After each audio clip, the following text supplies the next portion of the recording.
Well, there was plenty of tension there, I can tell you, and it wasn't just in the commentary box, because Rick McCosker was out to the second ball of the day.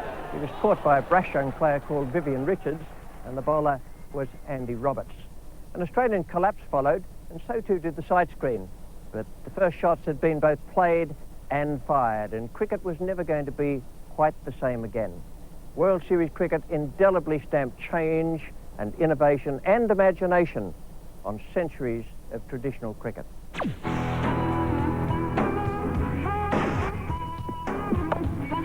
And that's it. Downer trying the bouncer, and Chappell has reached 100, goes to 101. And that's his 150, lifted it over the top before.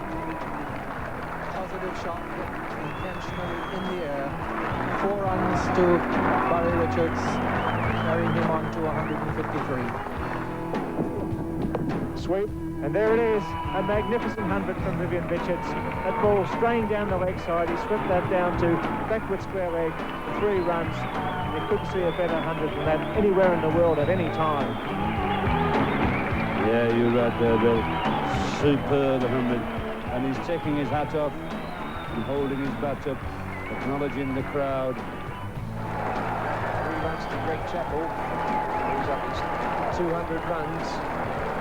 The crowd giving him a great ovation. Fine hand from Greg Chappell.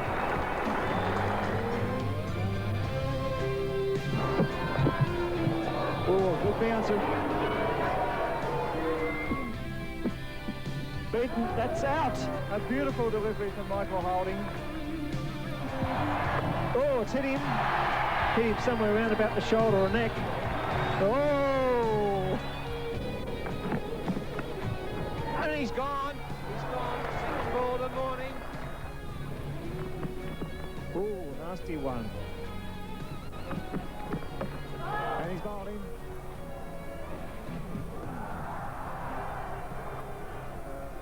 The most friendly of deliveries. The new batsman. Hold him. York. And that's a short bouncer. Greenwich stands there as well, he might. Oh! Ricky Robinson's caught him.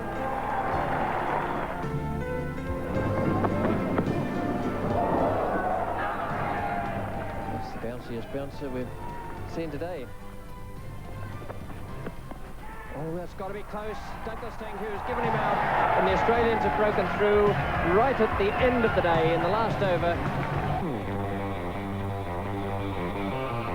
This is history being made in the game of cricket. The first time ever cricket that is seen on television, played under lights. And it's Len Pascoe to bowl the first ball to Barry Richards.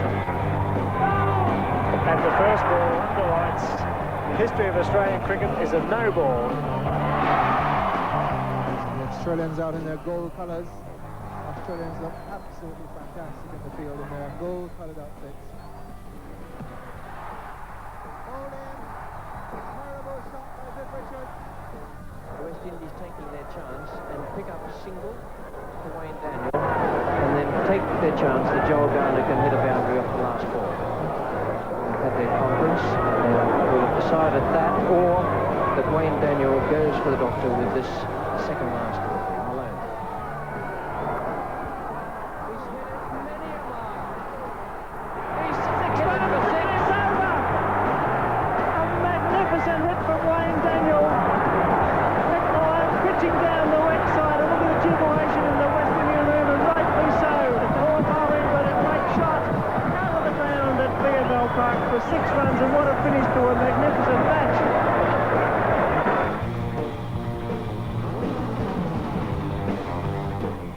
Australian team, and they'll tell you World Series cricket was at the very least part of their childhood and more than likely a great inspiration. In 20 years, the game has changed enormously in many parts of the world.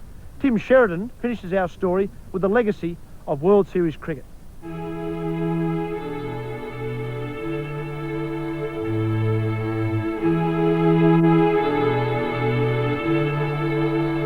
We started off having a war with the cricket board.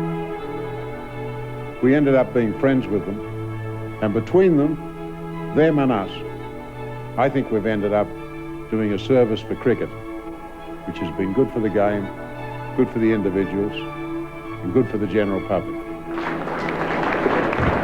Rumble and Churchill Ollie in here. All other tickets up the next entrance, thank you. Did you grow up on World Series cricket?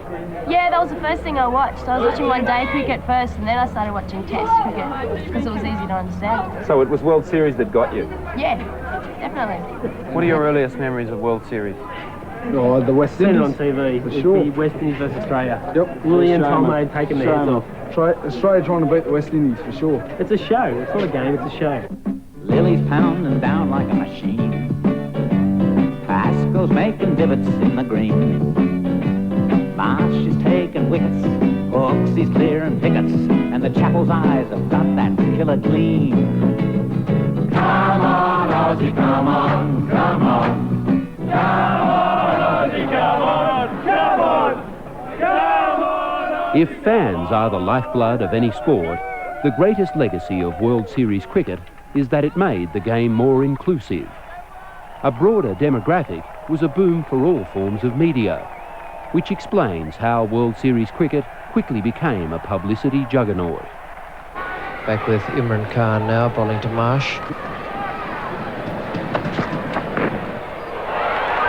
Useful delivery, and he's gone. What a great catch that was. Was pushed towards the women and children, the family atmosphere, the come along. Because they were suddenly paid more, cricketers began to think of themselves differently. The most significant evidence of this altered sense of self-worth remains the awakening of a cricketing giant. But really what it did for cricket is made people a lot more aware of winning and the value of winning, and certainly from the West Indies team at that stage, it really focused our minds on really being professional. And he's bowled in right through the gap there. Magnificent ball from David Holding, from Michael Holding rather. West Indies cricket in particular, I think, benefited a lot because although we weren't banned at the very beginning of World Series cricket, the latter stages were banned. We were not allowed to play for the West Indies traditional team, and we really came alive and came together as a team. Well, I think he's got him. I think that's out off the hand of Harvey. Pollock, he's out the other end. Oh, it's all happening. But I think you'll find that Pollock will be run out off the hand of Ian Harvey onto the stumps. And World Series cricket taught the Nine network to be a network. It was the first product that all of the stations around Australia had to be involved in. And it did rub off into a lot of the other telecasts that we did here, such as Formula One, the Motorcycle Grand Prix, State of Origins, and all the other major footballs that we did. It was all having the same team work on all those products. It just advanced television coverage of sport no end. World Series cricket probably gave us our system of two captains. In all likelihood, it gave us a few other players as well. Well, I think it inspired all of us when we were kids. We all wanted to be Dennis Lilly or, you know, Rod Marsh or one of the Chappell brothers, and so we went out to VFL Park and all that sort of stuff, and oh, man, it was fantastic, and it was really, really interesting now to catch up with the guys that were involved with it and talk to the players. They have a passion about playing it. They said it. They all say it's the best cricket they've ever played. World Series cricket had a cast of characters, and many gathered for the anniversary dinner late last year. Is that it proved cricket can embrace new ideas while retaining its traditional values. Today, it's enjoying a worldwide boom in popularity. It's down to that ball! That's victory for Australia! What an effort! What a stroke! That wraps up this two-part special on the World Series revolution. We hope you enjoyed it. Make a date to join the team next time for a regular edition of the Cricket Show. Today we leave you with these images of a revolution that helped make the game what it is today. See you soon.